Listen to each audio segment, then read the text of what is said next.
Drawing the horse's head from 3/4 view is actually relatively easy now that we've done the side view and the front view, and we're going to be using knowledge from those views, particularly from the side view, to kind of get the horse's head right for the 3/4 view. So we're going to start off with that familiar looking box shape which we used when drawing the horse's head from side view. And we're going to draw it from a bit of an angle, like this.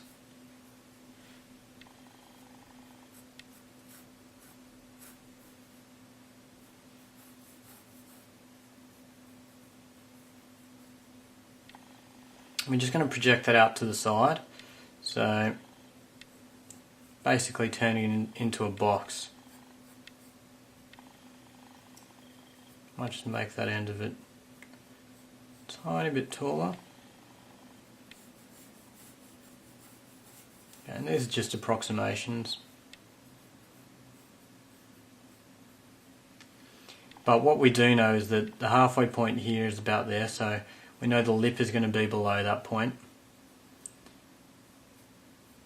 Then you'll have the bottom lip here, underneath that. And from this point of view, the chin is not going to be particularly obvious past that big lip there, so you're going to see the chin more around the side here, like so, hanging off the bottom of the, or appearing to hang off the bottom of the head. Then you have the big lip up the top, and from there the nose kind of goes backwards, slant.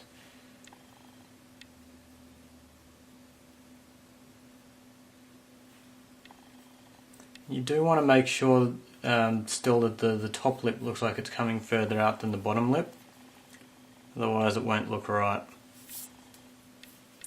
Okay, and the other thing that we also know from this box shape is that if you divide this into equal thirds or about, that the eye is going to be around about here. So I'm just going to draw that in.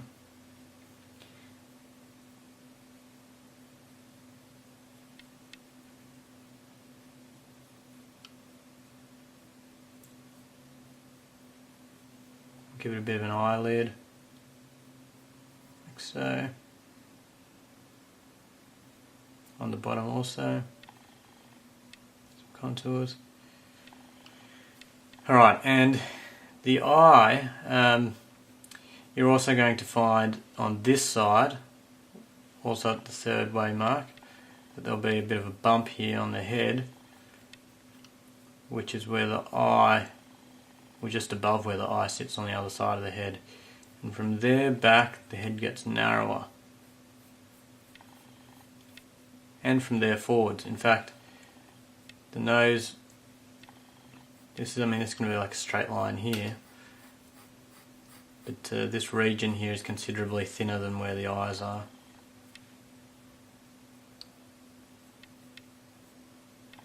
Okay, and then you'll recall that next to the chin, or behind the chin rather, there's a bit of a downward curve to the face.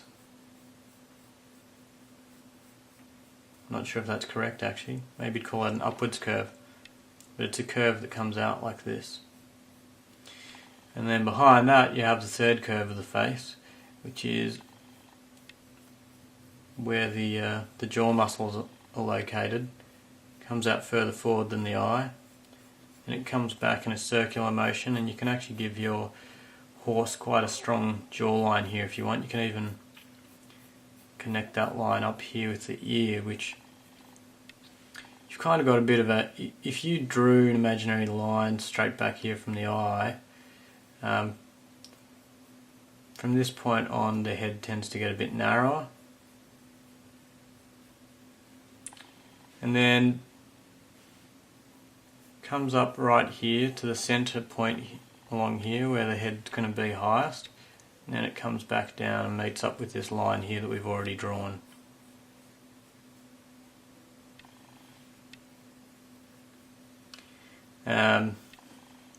And you may recall that the ear is not coming out. It's not sprouting from that very top point, but it does sprout from about this point here. That's above the eye. And we just draw that in, and the distance from the eye level to the ear is about the same as the height of the ear itself.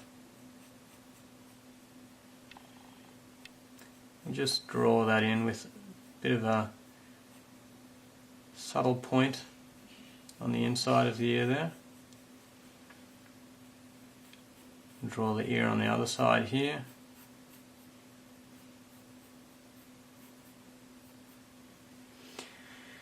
And we want to put the nostrils in also. So this section here where the nose kind of changes angle, that's around about where the nostril is located on this side of the head. And so from there we can say, well, if you come straight over to this side of the head, that's where the other nostril is going to be located. You don't want to make them too wide, you don't want to make them too close together either. So I'm probably going to make them too wide here. So I'll put them a bit closer together. Just kind of using my eye to judge it here. It can take a bit of practice to get that right. Okay, because the nose, I've made it narrower here. Probably made the nostril a little bit too big. There we go. Because I've made it narrower there, I kind of look at the mouth and go, well, the mouth looks a bit too wide now, so I'm going to make the mouth a tad narrower now also.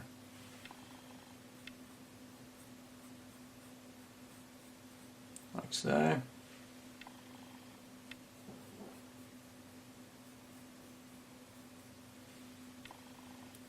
Which means the chin line will be a bit to the side there, and then we can kind of get it to match up with the existing lines that we had further back.